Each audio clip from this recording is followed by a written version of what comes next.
Baiklah, Assalamualaikum warahmatullahi wabarakatuh. Ketemu lagi teman-teman semua. Pada video kali ini kita akan membahas salah satu konsep penting dalam bab listrik dinamis pada materi fisika kelas 12 biasanya ya. Nah, pada kali ini, pada video sebelumnya kan kita telah membahas tentang hukum satu Kirchhoff ya kan. Kalau teman-teman masih ingat bunyinya apa hukum satu Kirchhoff? Bunyinya itu, hukum satunya itu bahwa I masuk persamaannya ya, I masuk sama dengan I keluar, artinya arus yang masuk ke suatu percabangan, nah itu nilainya akan sama dengan arus yang keluar dari suatu percabangan, totalnya ya akan sama yang keluar. Nah ini konsepnya sangat sederhana ya, karena kita hanya terpaku pada arusnya aja ya. Nah sekarang pada video kali ini kita akan membahas tentang hukum 2 Kirchhoff-nya. Nah hukum 2 Kirchhoff ini paling banyak aplikasinya pada soal-soal teman-teman, jadi kita mesti tahu konsepnya dulu. Jadi hukum 2 Kirchhoff itu menceritakan tentang ya, kita hapus dulu aja kali ya. Nah, jadi hukum 2 Kirchhoff itu menceritakan tentang jumlah aljabar tegangan ya. Jadi saya simbolkan dengan sigma. Jumlah aljabar itu kan sigma. Jadi sigma tegangan ya, di sini kita simbolkan epsilon, gaya gerak listrik ya, sumber gaya L.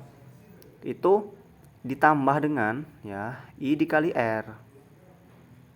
I dikali R itu akan sama dengan sigma juga ya, jangan lupa ya. Akan sama dengan 0. Nah, ini artinya itu kayak gini. Misalnya kita ada rangkaian ya, ada baterai, terus ada resistor lagi di sini secara seri ya berarti ya. Ini ada positif, ada negatif, ini ada V-nya ya. Ini sama kayak V ya, tegangan ya. Kita samakan epsilon aja ya. Sama aja ya. Kalau di persamaan secara umum itu biasanya menggunakan epsilon. Itu angka 3 kebalik ya. Itu huruf Yunani ya biasanya dipakai. Nah, misalnya ini ada R1, ini ada R2. Secara otomatis I-nya sama kan, kita simbolkan I aja ya. I-nya sama, kita simbolkan I. Nah, artinya persamaan ini itu berlaku untuk segala jenis rangkaian ya. Rangkaian listrik sederhana ya. Apa rangkaian listrik ya? Jadi sigma dia itu akan sama dengan dikali tambah dengan I dikali R-nya itu akan sama dengan 0. Nah, langkah pertama itu kita ingin membuktikan hukum 2 Kirchhoff itu kita bikin dulu arah gerak arusnya. Jadi arusnya kan bergerak ke sini kan. Nah, kita kasih tanda panah, kita kasih tanda lingkaran ya.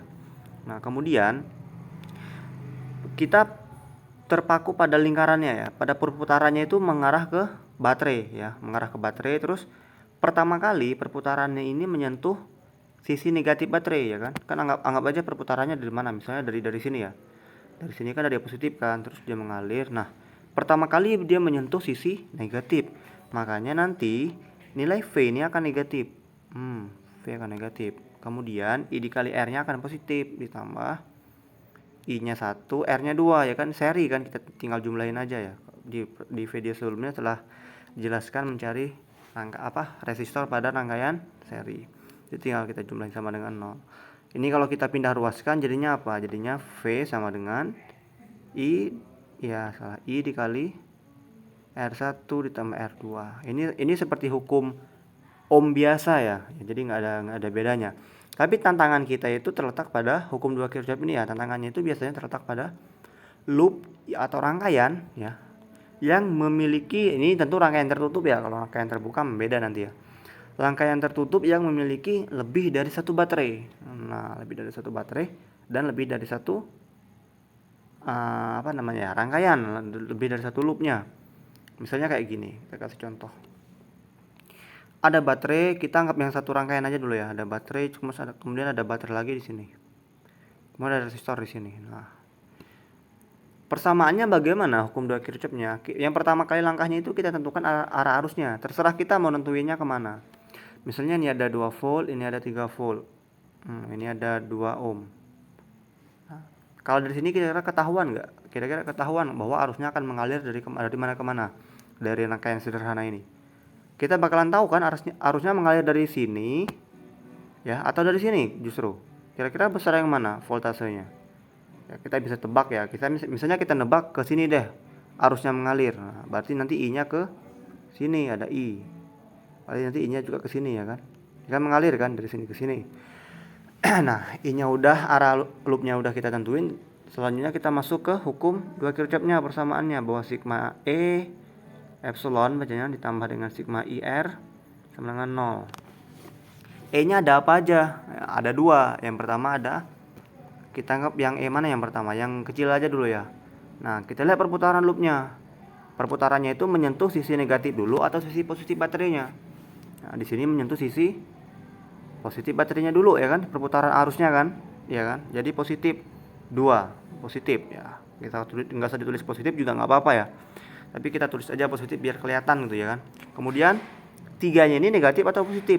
Lihat arusnya mengalir kemana. No, pertama kali menyentuh sisi negatif baterai, berarti hasilnya min 3 ditambah IR. R-nya di sini 2 ya kan, sama dengan 0. Jadi di sini berapa hasilnya? Min 1 sama dengan min IR, ya kan. Minnya coret jadi tinggal 1 sama dengan I-nya I, R-nya 2. Ya, dari sini kita bisa cari I ya berarti ya. Ini nggak bermaksud cari I ya, cuma kebetulan aja kita bisa cari I gitu ya. Jadi 1/2 I-nya ya kan, 1/2. Positif I-nya. Kalau I-nya positif ya, di dalam soal apapun ya, kalau I-nya positif kita dapat nilai I arusnya positif, berarti arah loop kita ini benar. Jadi arusnya benar-benar mengalir dari sini ya. Kita hapus dulu aja biar lebih enak dilihat ya. Nah, berarti arusnya itu benar-benar mengalir ke arah sini. Nah, benar-benar mengalir ke situ. Jadi dia mengalir dari sini terus mengalir ke sini, nah, ke situ mengalirnya. Jadi jawaban kita positif itu artinya benar. Tapi kalau jawaban kita negatif berarti tanda ini salah, harusnya mengalir ke sini ya kan. Ke sini dia mengalir gitu ya kan. Nah, gitu ya teman-teman. Jadi arah arusnya itu juga menentukan arah alirnya kemana ya, sesuai dengan loop yang kita bikin. Sekarang kita lihat contoh yang semisalnya ada dua jenis rangkaian ya, dua loopnya ya. Ada loop pertama ada baterai kayak biasa ya, ada sumber GGL nya, ada resistornya, kemudian ada cabang, ada resistornya lagi, ada baterainya lagi ya, kemudian ada resistor lagi. Nah ya, di sini ada V1, kita anggap simbol aja ya, jangan V lah, kita epsilon aja ya, epsilon 1. Sini epsilon 2, di sini ada R1, R3 aja dah. Ini R1, ini R. Wah. Nah, ini contoh soalnya misalnya ada rangkaiannya kayak gini rangkaiannya. Nah, kita disuruh mencari arus, misalnya entah itu arus yang di sini, entah itu arus yang di sini, terserah ya. Pokoknya yang pertama, kalau ada soal ginian, kita harus menggunakan hukum 2 Kirchhoff. Ya, hukum 2 Kirchhoff yang persamaannya tadi gimana persamaannya? Sigma epsilon ditambah sigma, ya salah, sigma IR sama dengan 0. Nah, tapi yang pertama kali kita tentuin dulu arah arusnya mengalir. Nah, biar enak dilihat ya, kira-kira arusnya yang kita pisah dulu. Loop ini kan ada 2 bagian kan, kita pisah jadi bagian 1, kita pisah jadi bagian 2. Jadi kita pisahin dulu gitu ya. Nah, bagian 1 loop satunya itu arusnya mengalir dari mana kira-kira? Kita buat dari sini aja ya, dari sini ke sini mengalirnya. Garis warnanya dari sini ke sini. Nah, berarti dia nanti mengalir dari sini ke sini gitu ya. Ya kan? Nah, kemudian loop 2-nya kira-kira mengalir dari mana? Dari positif aja yang ngalirnya ya. Berarti nanti ada dari positif ke sini ya berarti yang ngalirnya. Nah, itu ya. Jadi dia masing-masing itu yang satunya ke sini mengalirnya, yang satunya ke sini. Nah, gitu ya. Nah, kemudian kita tentuin arusnya. Arusnya ada arus apa aja? Perhatiin di sini. Kita simbolkan I1 dulu deh. Nah, I1. Kemudian di sini I1 juga atau I2 kira-kira? I2. Kenapa kok I2 ini I1? Enggak sama kan, berarti ini I1, ini I2 ya, simbolnya aja beda ya kan, apalagi nilainya gitu kan. Nah, kenapa aja beda? Karena arus yang mengalir pada kabel ini atau rangkaian ini tuh enggak sama dengan arus yang mengalir pada kabel ini. Karena ada cabangnya di sini ya kan, mereka ada cabang. Ini sesuai dengan hukum 1 Kirchhoff ya. Akan tetapi ya, ketika arus dia ngalir ke sini, nah ke sini terus bertemu di sini arusnya, kemudian sama-sama mereka mengalir ke bawah guys. Nah, mengalir ke bawah. Ketika dia mengalir ke kabel yang di tengah-tengah ini, kita hapus dulu. Ketika dia mengalir ke kabel di tengah-tengah ini, nah ini I-nya akan sama I3. I3 ini nilainya itu I1 ditambah I2. Ini hukum 1 Kirchhoff. Nah, maka dari itu teman-teman, Kalau rangkaiannya itu ada 2 loop, ada 2 bagian kayak gini atau 3 bagian atau terserah lebih dari 1 bagian, kita akan perlu menggunakan hukum 1 Kirchhoff. Kita tulis persamaannya bahwa I1 kalau kita jumlahkan dengan I2 sesuai gambar arusnya ya kan arusnya mengalir dari sini ke sini, terus yang ini dari sini ke sini. Nah, maka nilainya itu akan sama dengan I3. Jadi I3 ini gabungan dari I1 dan I2. Nah, ketika I3 ngalir ke sini terus dia pencar lagi. Jadi arusnya terbagi lagi. Terbagi menjadi I1 lagi kayak gini. Jadi di sini jadi I2 lagi. Terus berputar terus menerus gitu ya. Berputar terus menerus. Nah, gitu. Jadi ceritanya gitu ya. Sekarang kita langsung masukin ke persamaannya. Ini persamaan pertama dapet. Nah, kita masukin persamaan hukum 2 Kirchhoff-nya. Sigma E-nya ada 2 di sini. E1 dulu deh. Ya, E1 dulu, bukan E1 dulu sebenarnya. Kita pisah jadi 2 loop, berarti kita punya 2 persamaan nanti. Ya, ingat ya. Kalau ada 2 rangkaian kita bagi gini, nanti kita akan punya 2 bagian, akan punya apa? 2 persamaan hukum Kirchhoff. Hukum 2 Kirchhoff-nya ada 2. Kita tulis sini ya, sigma E. Ini E1, ya ini IR berapa ini ya? IR aja ini. Kalau yang sebelah sini sebentar, ini kita jadi sigmanya kayak epsilon, jadi sigma. Nah, epsilon 2 ya kan, yang sebelah sini 2 tambah sigma IR sama dengan 0. Ya udah kita tulis persamaannya. Nah, untuk yang epsilon 1 kira-kira nilainya positif atau negatif? Kita lihat arah putarnya. Nah, coba kita perhatiin. Arusnya mengalir dari sini ke sini, pakai warna hijau aja. Di sini ke sini terus mengalir, set. Nah, pertama kali menyentuh ke sisi negatifnya ya kan. Dia kan berputar kan. Nah, pertama kali negatif nyentuhnya. Pertama kali nyentuh sisi kutub negatif. Negatif. Ya udah negatif hasilnya. Min epsilon 1. Kemudian ditambah warna hitam aja di sini ya. Min epsilon 1 ditambah I-nya ada apa aja? Ada I1, ingat ya I1. Kita ini rangkaian ini kita hapus dulu, kita abaikan. Kita fokus ke yang persegi ini dulu ya. Ada I1 R1, tulis I1 kali R1. Tambah ada R3 dan I3 sesuai arus yang ngalir pada resistornya ya. Kan nggak mungkin kan R3 kita kali dengan I1 ya di sini kok. Kenapa kita kali dengan I1-nya, R3-nya dikali dengan I1 kan nggak nyambung. Kan arus yang ngalir pada R3 itu ada I3, bukan I1 atau I2 ya. Kita sesuai gambar aja ya teman-teman. Jadi fisika itu realistis gitu. Kalau gambarnya ini ya kita tulis yang itu gitu. Sama dengan 0. Ini persamaan pertamanya udah ketemu kok. Nah, kita masuk persamaan yang kedua. Terus kita kasih pisah dulu. Nah, sekarang epsilon 2-nya kira-kira positif atau negatif?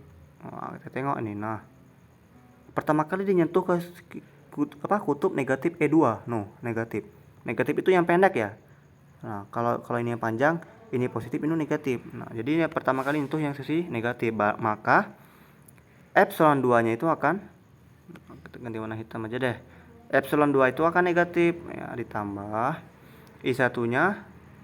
Apa di sini ada I2R2 ya. Tulis saja I2R2. I2R2 ini apa sih sebenarnya? I2R2 itu adalah apa kira-kira? Adalah hukum Ohm, V sama dengan I kali R ya, itu aja, simple, I kali R. Nah, ada I2R2 terus dia ngalir arusnya. Ini kita abaikan ya, jangan dipedulikan, kita abaikan, kita acuhkan ya. I2 terus dia ngalir ke sini. Nah, ada R3, ada I3 juga kayak tadi sama, nggak apa-apa sama ya. Emang gitu gambarnya ya kan. Kalau ini kita hapus kan, ya kalau ini kita coret, kita hapus. Ya ini tetap ada gitu loh ya kan. Ini kan milik ini dan milik ini juga. Jadi tengah-tengah ini milik berdua gitu ya. Ditambah I3 R3. Karena kenapa I3? Karena R3 ini karena I3 mengalir pada R3, maka tinggal kita kaliin sama dengan 0. Jadi gini persamaannya. Jadi kalau ada angka misalnya ini ada 2 volt, ini ada 2 ohm ya, misalnya 2 ohm, kita tulis aja di persamaannya. Terus kita tulis persamaannya, kita tulis angka-angkanya. Langkah terakhir itu apa? Ya kita eliminasi substitusi. Ini ada persamaan pertama, ada persamaan kedua, ada persamaan ketiga. Nanti ketemu kok nilai-nilai yang mau dicari. Biasanya di soal-soal itu dicari nilai arusnya. I1-nya berapa, I2-nya berapa, I3-nya berapa. Jadi kita pakai eliminasi substitusi aja nanti ya. gitu kan R3 kan ini R1 diketahui, ini juga R1 ya. Nah, ini juga R1 ya, jangan lupa ya. Nah, jadi sesuai dengan soalnya aja. Jadi simple, konsepnya simple kok. Jadi hukum 2 Kirchhoff itu adalah hukum yang menyatakan bahwa jumlah aljabar dari gaya gerak listrik pada suatu rangkaian tertutup itu adalah sama dengan 0. Nah, jumlah tegangan ini pasti sama dengan 0. Tegangan kan nggak hanya baterai, I dikali R pun adalah tegangan, karena tegangan itu I dikali R ya, rumusnya itu aja ya. Kalau listrik mah rumusnya muter-muter itu aja ya. Jadi yang paling penting itu persamaannya ya, persamaannya, terus rumusnya ditulis. Jangan lupa juga yang pertama kali langkah buat ngitung itu ya arah ngalir arusnya gitu, kemana ngalir arusnya itu, muter ke sini arusnya atau muter berkebalikan. Jadi kita tentuin sendiri, nggak ada ketentuan kok ya, nggak ada ketentuan, kita tentuin sendiri yang mana enaknya aja. Kira-kira enaknya dia muter kemana nih ya, sesuai feeling aja ya. Yang nggak sesuai feeling juga sih, kalau saya sering jawab soal nanti feelingnya muncul sendiri kok, kira-kira ini mudah ngitung kemana gitu ya, nanti bakal ketahuan kok ya. Jadi segitu aja konsep tentang hukum 2 Kirchhoff. Jadi hukum 2 Kirchhoff inti rumusnya itu cuma ini aja ya. Jadi jumlah aljabar tadi dari GR itu sama dengan 0. Begitu teman-teman. Kalau ada pertanyaan silahkan chat di kolom komentar. Terima kasih telah menyimak, semoga bermanfaat. Saya tutup. Wassalamualaikum warahmatullahi wabarakatuh.